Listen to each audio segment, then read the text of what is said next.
एक failed dating site जो bankruptcy के कगार पर थी, वहां से दुनिया की सेकंड मोस्ट व्यूड वेबसाइट और hundreds of billions of dollars की कंपनी बनने तक का सफर। यूट्यूब का राइज एक वाइल्ड अंडरडॉग सक्सेस स्टोरी है, लेकिन इस वीडियो में हम सिर्फ सक्सेस नहीं बल्कि यूट्यूब के अलग अलग एराज, क्रिएटर इकोनॉमी का राइज, एडपोकलिप्स और सारी कंट्रोवर्सीज और स्कैंडल्स के बारे में जानेंगे।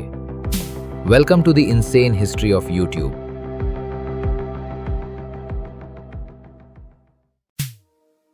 कहानी शुरू होती है 1999 में पेपॉल के हेडक्वार्टर से। 3 employees Steve Chen, Chad Hurley और जावेद करीम ने सोचा कि अपना एक इंटरनेट बिजनेस स्टार्ट किया जाए। जब ईबे ने पेपैल को खरीद लिया, तब इन तीनों ने एक वेबसाइट हॉट और नॉट से इंस्पायर होकर एक वीडियो डेटिंग साइट बनाई। स्लोगन था tune in hookup. Valentine's day 2005 पर डोमेन रजिस्टर हुआ और अप्रैल 2005 में पहला वीडियो अपलोड हुआ, जावेद करीम का मी एट द जू। पर प्रॉब्लम यह थी कि इनकी डेटिंग साइट एकदम फ्लॉप हो चुकी थी। डेटिंग एंगल तो फेल हो गया, पर उन्होंने एक्सीडेंटली कुछ और ही बना दिया था।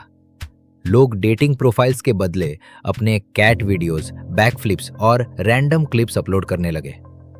फाउंडर्स ने डिसाइड किया कि इसे एक जेनेरिक वीडियो होस्टिंग साइट बना दिया जाए। उस वक्त वीडियो होस्ट करना बहुत महंगा और स्लो था, पर यूट्यूब ने एक मास्टर स्ट्रोक खेला, फ्लैश प्लेयर। फ्लैश ने हर वीडियो फॉर्मेट को इजीली प्ले करने लायक बना दिया और माइस्पेस के थ्रू यूट्यूब के वीडियोस इंटरनेट पर आग की तरह फैलने लगे।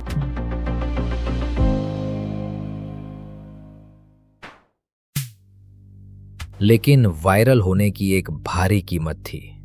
सर्वर बीच, जो उनका होस्टिंग प्रोवाइडर था, उसने मंथली बिल्स हजारों डॉलर्स तक बढ़ा दिए। व्यूज तो बढ़ रहे थे, पर उनके पास पैसे कमाने का कोई तरीका नहीं था। फाउंडर्स दिवालिया होने के कगार पर थे। तभी किस्मत ने पलटा खाया और सिकोया कैपिटल, जो सिलिकॉन वैली की सबसे बड़ी वीसी फर्म है, उन्होंने $3.5 मिलियन इन्वेस्ट किए। यूट्यूब की जान में जान आई।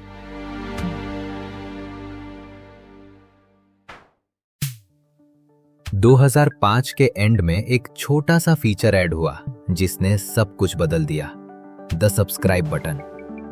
अब लोग सिर्फ वीडियो स्टोर नहीं कर रहे थे, वो एक ऑडियंस बिल्ड कर रहे थे। माइस्पेस को खतरा महसूस हुआ और उन्होंने यूट्यूब लिंक्स को बैन करना शुरू कर दिया, पर तब तक बहुत देर हो चुकी थी। यूट्यूब अब एक प्लेटफॉर्म से बढ़कर एक कल्चर बन चुका था, जहां पहले यूट्यूबर्स जन्म ले रहे थे।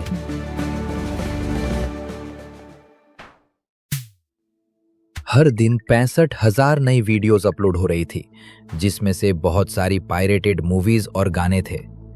वियोकम और बड़ी रिकॉर्ड लेबल्स ने यूट्यूब पर मैसिव लॉसूट्स फाइल कर दिए। एक तरफ यूट्यूब फास्टेस्ट ग्रोइंग साइट थी, दूसरी तरफ उन पर बिलियंस का केस था। फिर सबको शॉक करते हुए गूगल ने एंट्री ली। गूगल ने देखा कि वो यूट्यूब को बीट नहीं कर सकते, तो उन्होंने उसे $1.65 बिलियन में खरीद लिया।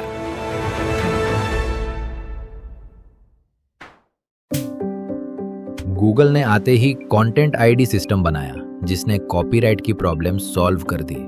और फिर 2007 में आया यूट्यूब का सबसे बड़ा game changer, the YouTube partner program. पहली बार क्रिएटर्स अपने पैशन से पैसे कमा सकते थे। 55% क्रिएटर्स का और 45% यूट्यूब का। इसने इंटरनेट पर क्रिएटिविटी का एक गोल्डन एज शुरू कर दिया। साथ ही एल्गोरिदम में भी चेंज आया। अब क्लिक्स नहीं बल्कि वॉच टाइम किंग बन चुका था।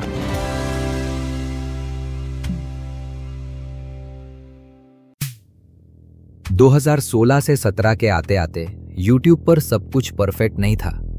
बड़ी ब्रांड्स को रियलाइज हुआ कि उनके एड्स एक्सट्रीमिस्ट या कंट्रोवर्शियल वीडियोस के आगे प्ले हो रहे हैं। इस न्यूज़ के वायरल होते ही बड़ी कंपनीज ने अपने एड्स हटा लिए। इसे नाम दिया गया द एडपोकलिप्स।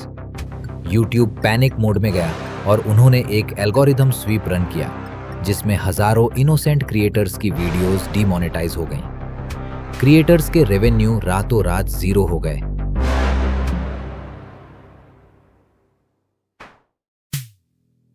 इसके बाद स्कैंडल्स का एक सिलसिला शुरू हुआ।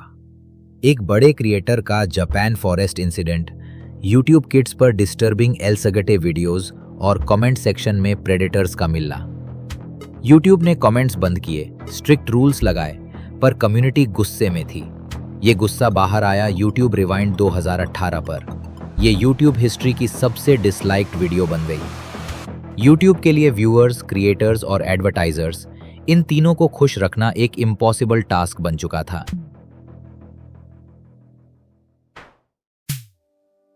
पर इन सब प्रॉब्लम्स के बावजूद यूट्यूब रुका नहीं। टिकटॉक को काउंटर करने के लिए शॉर्ट्स लॉन्च हुआ और हिट हो गया। आज का यूट्यूब पहले जैसा नहीं रहा। अब एक वेबकैम और कमरे की जगह मिस्टर बीस्ट जैसे क्रिएटर्स ने इसे एक $multi-million प्रोडक्शन हाउस बना दिया है। यूट्यूब ने एक नए करियर को जन्म दिया और हमारी जिंदगी को पूरी तरह बदल दिया है।